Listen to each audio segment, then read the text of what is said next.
After she just got done Gaddafi and then laughed about it. We came, we saw, he died. We came, we saw, he died. The fact that any human being would ever do that. By the way he died? It all started with a shockingly blunt remark. We came, we saw, he died. The words, tossed off casually, seemed to hover in the air with a mix of disbelief and dark humor. Joe Rogan didn't pause to soften the blow. He immediately zeroed in on the larger implications, pointing out the way political narratives are carefully manufactured to fit a candidate's agenda. In this case, Hillary Clinton's campaign talking points were being laundered through the media, exaggerated when convenient and buried when inconvenient. It wasn't just journalism, it was propaganda disguised as coverage.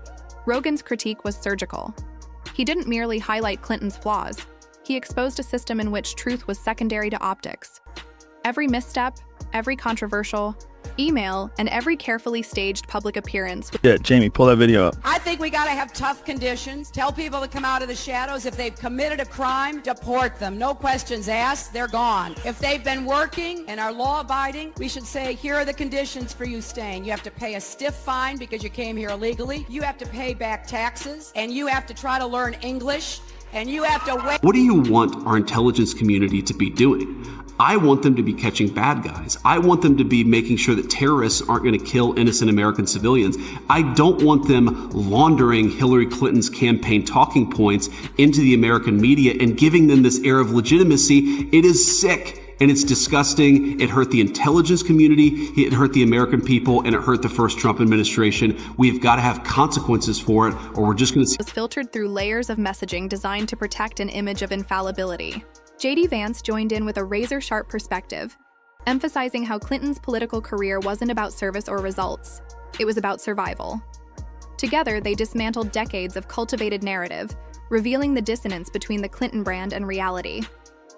The discussion quickly turned to the 2016 presidential campaign, a meticulously orchestrated effort that treated The conversation between James Comey. 110 emails in 52 email chains have been determined by the owning agency to contain classified information. When James Comey testified about what he did and what they found with the Hillary Clinton emails, and then her version of it. I did not email any classified material to anyone. There is no classified material. Voters as passive observers rather than active participants. Rogan dissected the arrogance behind the strategy, likening it to a corporate product rollout rather than a grassroots movement. Instead of inspiring engagement, the campaign felt like a luxury marketing pitch, polished and rehearsed, but devoid of genuine connection. And when the public rejected the pre-packaged inevitability, Clinton's team resorted to excuses: the media, Russia, misogyny, or even Mercury in retrograde.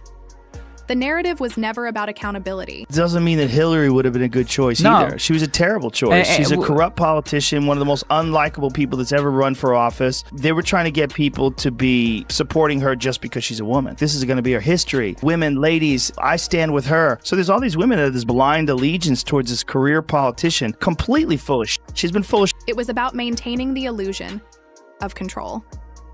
Then came the email scandal, a cornerstone of Clinton's vulnerabilities. Rogan didn't just summarize it, he pulled it apart.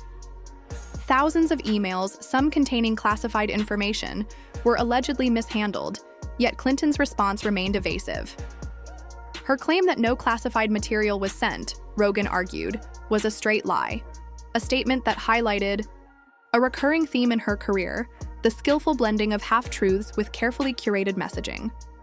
So here we see J.D. Vance with Maria Bartiromo on Fox News Sunday. I have to say, Maria, I laugh at the Democrats who are now all of a sudden so interested in the Epstein files. We know that Jeffrey Epstein had a lot of connections with left-wing politicians and left-wing billionaires, and now President Trump has demanded full transparency. The American public was presented with a version of events filtered for palatability, leaving critical questions unanswered and accountability conveniently obscured. Vance expanded on the generational issue Clinton represents. She embodies the entrenched political class, recycling the same faces and ideas while younger, potentially innovative leaders are sidelined.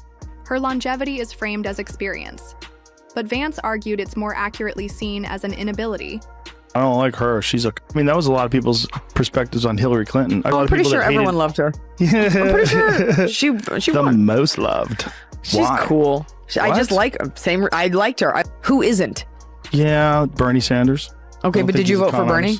He wasn't available to vote for. Did you vote in the? I didn't vote in the primary. Primaries, right? Yeah, but I had him on my podcast, and he was very sincere. Okay, cool. I've had my mom on my podcast. You want to flex? Or unwillingness to relinquish the stage. Every new campaign cycle resurrects her legacy, not because her solutions are relevant, but because her presence is familiar. The media reinforces this myth, celebrating her resilience while glossing over the disconnect between her elite experience and the everyday struggles of the average American. By the end of part 1, the picture painted by Rogan and Vance is clear. Hillary Clinton isn't just a politician who survived scandals. She's a product of political theater, an operator whose career is maintained more by perception management than by tangible achievements. Every campaign, every speech, every public appearance has been carefully calibrated to reinforce an image that often diverges sharply from reality. The stage is set, and the takedown has begun. What follows in the next to try to silence him and shut him up. And then consider just yesterday, one of the chief surrogates of Kamala Harris's campaign is Hillary Clinton. And you know what Hillary Clinton said yesterday? She said that misinformation should be met with criminal penalties. That we ought to throw people in jail and silence them if they say something that Hillary Clinton disagrees with. Segments is a deeper dive into the scandals, the contradictions, and the cultural disconnects that define one of America's most controversial figures. As part 2 begins, Joe. Rogan and JD Vance shift their focus to the layers of hypocrisy embedded in Hillary Clinton's political persona. It's one thing to survive scandals, but it's another to weaponize survival as a tool for perpetual relevance. Every appearance, every interview, every campaign speech is meticulously designed to convey authenticity while masking the glaring contradictions beneath the surface. Rogan didn't hesitate to pull these inconsistencies into the spotlight.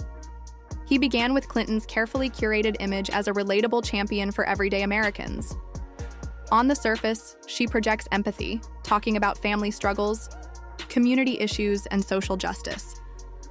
But Vance, with piercing insight, highlighted the disconnect between the optics and reality. You're guilty of massive amounts of misinformation and disinformation as a part of a propaganda campaign. Attorney General Pam Bondi has directed federal prosecutors to launch a grand jury investigation into members of the Obama administration over the 2016 Russia investigation. A lot of them are guilty of it. Yeah, a lot of the people that are in that White House press conference, a lot of the organizations they work for, distributed absolute lies. Total lies. Tulsi Gabbard declassified documents that she says shows Obama administration officials manufactured intelligence to make it look like Russia interfered in the 2016 election. How many of them during the whole Russiagate thing? How many people think that the Russia thing was real? Yeah, still. I mean, the whole Steele dossier where it was like completely concocted. Funded by the Clinton campaign. Correct. Clinton's wardrobe choices, extravagant appearances, and expensive public engagements paint a picture of someone living in a world far removed from the average citizen she claims to represent. Every attempt at relatability carries the subtle energy of performance, like a billionaire awkwardly blending into a small-town barbecue. It's political cosplay, and Vance wasn't buying a ticket to the show. Rogan also dissected the Clinton Foundation, emphasizing how transparency was more performative than practical. While Clinton touted charitable work and global initiatives, the foundation's operations often mirrored the opacity of offshore accounts, raising questions about priorities and ethics. Vance supported the argument, noting that Clinton's survival instinct transformed scandals into networking opportunities. Every crisis, every investigation, every time. Was he? He's so like when I met charming. him. He is, and he's actually still kind of good looking. Like even for an older dude. Yeah, why not? He's still so good looking, and she's just so miserable. Well, she's publicly humiliated, and she thought that her big retribution would become president. Become president. Sure. And then that would be it. All water under the bridge. I'm a strong woman. I'm running this country. And then America was like, nah. Public outrage, Benghazi, Whitewater, or the email controversies was treated not as a moment for reflection, But as a strategic pivot to maintain influence and visibility, the apex predator metaphor became even more fitting. Instead of hunting prey, Clinton hunted opportunities to strengthen her legacy, regardless of the human cost or public perception. The conversation turned sharply to cultural and generational critiques. Hillary's career, Vance argued, is emblematic of a broader problem in American politics: entrenched leaders who refuse to step aside. Instead of allowing new talent to emerge, she perpetuates a cycle where experience is glorified and innovation is stifled. Rogan pointed out how this dynamic And here's the thing. If you're willing, my friends, if you are willing to throw a person in jail because you disagree with what they say, then you're going to be willing to put a bullet in their head too. So the Democrats, I call on every leader in this country, not just tone down the rhetoric, but tone down the censorship. Let's have a debate with one another. That's what Americans do. Stop trying to silence people you disagree. Undermines voter confidence, leaving the electorate frustrated and cynical. Clinton may present herself as a seasoned stateswoman, but the reality is a relentless grip on relevance, even at the expense of progress. The 2016 election resurfaced as a critical example. Rogan dissected the campaign's corporate-style rollout, portraying it as a top-down approach that treated voters as passive consumers rather than engaged participants. When the public rejected the inevitability narrative, excuses flowed: the media, Russia, misogyny, or even astrology. Accountability was never the goal. Image management was. Vance amplified this point, showing... Then there's so many people from the left that think she has the best chance of beating Trump or whoever is on the right, that they want her so bad. They're willing to exonerate her from so many different horrendous things. And one of the things I always point out, like, people want to talk progressive. You want to talk, being left-wing, and she didn't even believe in gay marriage until 2013. The best part was she was on NPR, which is this far right fringe organization, right? NPR, Terry Gross. And Terry Gross says, you used to be against gay marriage. Your husband passed DOMA, which made it a federal law that gay marriage won't be recognized by the federal government. And you changed your position. Like, how did that happen? Was it because Americans became... And Hillary's like, well, America changed their point of view. She goes, no, I understand Americans changed their point of view. What was your mental process? And she goes, no, Terry, you're saying that I changed my mind. How Clinton's inevitable rise was less about capability and more about narrative control. Every loss was spun into a personal or political advantage: book deals, speaking gigs, and continued influence in elite circles. Failure in Clinton's world wasn't a setback. It was a strategic career move. By the end of Part 2, the layers of contradiction and performative empathy become undeniable.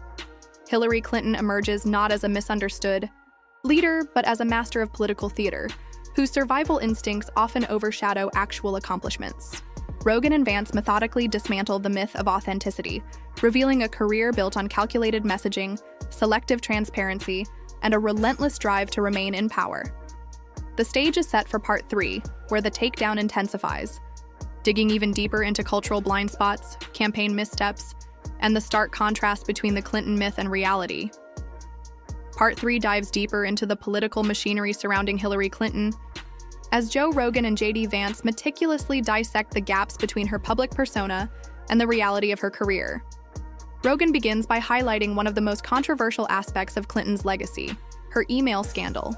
For years, she maintained a narrative of transparency while secretly conducting official business through private servers. Rogan pointed out the stark irony. Clinton, the self-proclaimed champion of accountability, had repeatedly misled the public, asserting that no classified information was mishandled, even as investigations revealed otherwise. Every attempt to explain or justify these actions came across not as honesty, but as a rehearsed performance designed to deflect scrutiny. Vance seized the moment to discuss generational implications. Hillary represents a political class that recycles itself endlessly, ignoring the aspirations and perspectives of younger Americans. Rogan reinforced this point, noting how every election cycle her name reemerges as if experience and familiarity inherently trump innovation. Vance argued that this creates a structural barrier for new leaders who might inject fresh ideas into the system, leaving voters stuck in a loop of recycled faces and stale narratives. Her longevity in politics, while impressive on paper, highlights a refusal to relinquish power, rather than any tangible advancement for the public. The conversation naturally shifted to the 2016 presidential campaign, described by Rogan as a corporate-style rollout more suited to marketing a product than connecting with voters. Clinton's strategy relied on inevitability, creating a sense that she was destined to win, which ultimately backfired. Rogan and Vance criticized the arrogance and complacency that permeated the campaign. Decisions made in echo chambers, disconnected from the realities of the American electorate. Every time voters rejected her narrative, excuses were ready. The media, Russia, systemic misogyny, or a mix of external factors beyond her control. Accountability was never the goal. Image management and narrative control were. Part 3 also delves into the cultural blind spots that Clinton's career exposes. 1,000 I emails. provided all my emails that could possibly be work-related. Several thousand work-related emails that were not among the group of 30,000 emails returned by Secretary Clinton. When they rigged the DNC, they rigged the primaries so that Bernie Sanders was going to lose. I thought using one device would be simpler. She also used numerous mobile devices to send and to read email. She had her people into the DNC way in advance. That Donna Brazile book about it is mind-blowing. Rogan highlighted the performative empathy she projects, cookies, casual gestures, awkward campaign appearances meant to signal relatability. But behind closed doors, these acts mask a world of elite privileges. Vance reinforced this observation, emphasizing the widening gap between her curated public image and the daily struggles of ordinary Americans. While Clinton speaks of working families and grassroots challenges, her reality is rooted in global influence, elite donor networks, and six-figure speaking fees. This disconnect fuels the perception of hypocrisy, undermining trust and leaving critics to question whether she ever truly understood the people she claims to represent. The takedown also exposes the cultural entitlement surrounding Clinton. Rogan described her political career as akin to software updates. Every few years, the interface is polished, buzzwords are swapped, and slogans are refreshed, but the underlying glitches, opaque decision-making, strategic manipulation, and selective transparency remain. Vance added that this culture fosters complacency in both her followers and the political system, reinforcing cycles of influence that benefit insiders over the general public. Every scandal, every controversy becomes not a moment for reform, but an opportunity to consolidate power, maintain visibility, and profit from enduring name recognition. By the end of Part 3, Clinton's image as a seasoned, relatable leader has been systematically dismantled. Rogan and Vance have exposed her as a political operator whose career is defined less by service or leadership and more by survival, narrative control, and a relentless pursuit of relevance. The stage is now set for the final part, where the consequences of her decisions, media manipulations, and enduring influence will be fully explored, leaving viewers with a stark, unflinching portrait of a career built on strategy rather than genuine public service. As we reach the final part, Rogan and JD Vance zero in on the culmination of Hillary Clinton's political life, the long shadow she casts over American politics, and the consequences of a career built on control, survival, and relentless ambition. Clinton's legacy, Rogan emphasizes, is not measured in policy victories or tangible improvements for the public. Instead, it is defined by her uncanny ability to manipulate narratives, weather scandals, and maintain relevance long after electoral defeat. Every interview, every public appearance, every strategic pivot has served one purpose: to preserve the image of inevitability, competence, and influence, even when the reality tells a different story. Vance underscores the generational consequences. The cycle of recycled political figures, typified by Clinton, limits opportunities for new leadership to emerge. Rogan agrees, noting that the same faces dominate Washington, leaving younger politicians and innovative thinkers marginalized. Clinton's career exemplifies a political class that equates survival with success, while actual progress for the country remains secondary. Her enduring presence in campaigns, think tanks, and media appearances reinforces the message: power is retained and influence is leveraged, regardless of public opinion or democratic outcome. The conversation turns to her handling of scandals. From Whitewater to Benghazi, the email controversy to the Clinton Foundation, Rogan and Vance dissect how Clinton treats every crisis not as a moment for accountability, but as an opportunity for strategic positioning.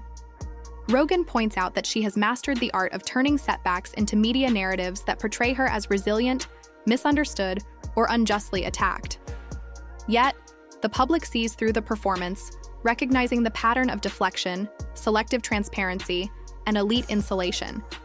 Every attempt at relatability, baking cookies, casual campaign appearances, or viral social media gestures, is framed as political cosplay rather than authentic engagement. Vance then critiques the culture of entitlement surrounding Clinton. Her career is cushioned by international donors, speaking fees, and global recognition, resources inaccessible to ordinary Americans. She can address working families while remaining detached from their struggles, creating a perception of hypocrisy that Rogan describes as both pervasive and damaging. This entitlement is not incidental. It is a structural feature of her approach to politics. By continuously leveraging privilege, connections, and name recognition, Clinton ensures that her voice remains central, even when her policies or principles are questioned. The discussion also exposes the polarization she embodies. Clinton's career has not only divided the electorate, but also galvanized critics and supporters into extreme camps. Rogan notes that every return to public discourse multiplies opposition, while shrinking her base to a core of loyalists. Vance adds that this dynamic illustrates a broader systemic issue. The entrenched political class thrives on loyalty and nostalgia, not merit or results. Clinton's resilience in this sense is less a testament to competence and more a study in strategic preservation. Finally, Rogan and Vance confront the central question: what has Hillary Clinton truly achieved? Beyond titles, campaigns, and global influence, what measurable impact has she had on the everyday lives of Americans? The answer, they suggest, is murky. Her career highlights survival, media control, and elite navigation more than substantive policy reform or transformative leadership. The takedown concludes with a stark image. Clinton, for all her visibility and accolades, is emblematic of a political system that values longevity over efficacy, spectacle over service, and influence over accountability. By the end of Part 4, viewers are left with a clear understanding of the forces behind her rise, the flaws that accompany her influence, and the enduring consequences for American politics. Rogan and Vance's unflinching analysis has systematically peeled back the layers, revealing not just a single career, but a cautionary tale about power, privilege, and the political machinery that allows figures like Hillary Clinton to endure, sometimes at the expense of the very people they claim to serve.